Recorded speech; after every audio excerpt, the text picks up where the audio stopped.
ہی پروان چڑھا ان فوان شباب آیا تو اس کی پیشانی سجدے کے تقدس سے مالا مال ہو گئی، اس کی آنکھوں میں حیا اور شرم کے پہرے آ گئے، اس کے خیالوں میں پاکیزگی آ گئی، اس کی زندگی کے شب و روز نیکی کے ماحول میں بسر ہونے لگے، اس کی راتیں ذکر الہی میں، تلاوت کلام مجید میں اور دن یاد الہی میں روزے سے گزرنے لگے۔ وہ جوان جس کی جوانی اللہ کی عبادت میں گزری، کیونکہ جوانی اگر عبادت میں گزر گئی تو بڑھاپا تو پر نور ہے ہی ہے۔ سب سے مشکل مرحلہ زندگی کا جوانی کا ہے۔ شیطان زیادہ ورغلاتا ہے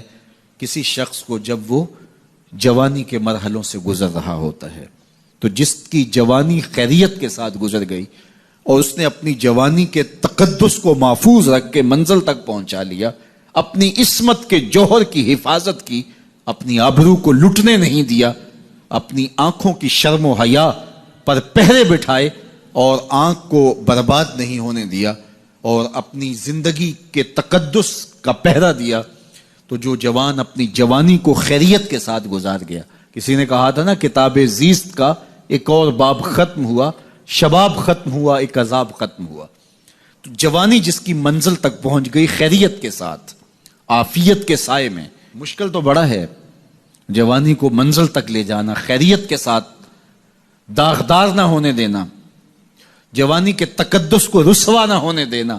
عصمت کے جوہر پہ کالک نہ لگنے دینا، خواہشات کو غالب نہ آنے دینا۔ آسان کام تو نہیں ہے، مشکل کام ہے،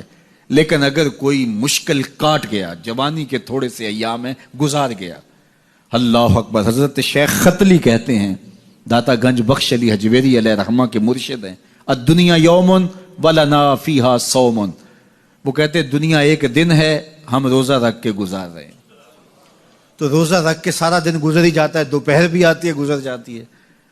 اور عصر کا وقت بھی آتا ہے گزر جاتا ہے، کھانے کا وقت بھی آتا ہے، چائے کا وقت بھی آتا ہے، سب کچھ ہوتا ہے لیکن گزر جاتا ہے، افطار تک بندہ پہنچ جاتا ہے۔ جس نے زندگی روزے کی طرح گزار دی، جس نے جوانی روزہ رکھ کے گزار دی، خواہشات کو بے قابو نہیں ہونے دیا، مشکل کام تھا لیکن اس نے مشکل کام کر دکھایا۔ اجر کتنا بڑا ہے، سنیے اللہ کے محبوب کی زبان سے سنیے۔ حضور نے ارشاد فرمایا جو سید ابو ہریرہ کے ذریعے سے ہمارے تک پہنچا، فرمایا قیامت کے دن جب سورج کا رخ سیدھا ہوگا، زمین تانبے کی ہوگی، لوگ پسینے میں شرابور ہوں گے، کوئی ٹخنوں تک پسینے میں، کوئی گھٹنوں تک، کوئی کمر تک، کسی کو پسینے کی لگام دی جائے گی، اور وہ پسینہ ایسے نہیں ہوگا جس طرح یہ پسینہ ہے، اتنا گرم ہوگا۔ ابن رجب حنبلی کہتے ہیں اس پسینے کا ایک قطرہ اگر احد پہاڑ پہ ڈال دیا جائے تو وہ پگھل جائے، اتنا گرم ہوگا، بدبودار اتنا ہوگا، ایک قطرہ دنیا پہ ڈال دیا جائے، انسان کیا جانوروں کے دماغ بھی پھٹ جائیں، اس پسینے میں لوگ شرابور ہوں گے۔ لیکن جس نے اپنی جوانی کو عافیت سے گزارا ہوگا، کل قیامت کے دن جب کوئی سایہ نہیں ہوگا، اللہ اس جوان پر اپنے عرش کا ٹھنڈا سایہ عطا فرمائے گا۔ وہ شخص جس کو کسی عورت نے دعوت گناہ دی اور وہ صاحب منصب تھی، صاحب جمال تھی، اور اس نے یہ کہہ کہ یہ خواہش، یہ آرزو مسترد کر دی، انی خاف اللہ۔ اسی طرح کوئی عورت ہے تو اس نے اپنے تقدس کی حفاظت کی، اپنی آبرو پہ پہرا دیا اور کسی پیشکش کو ٹھکرا دیا،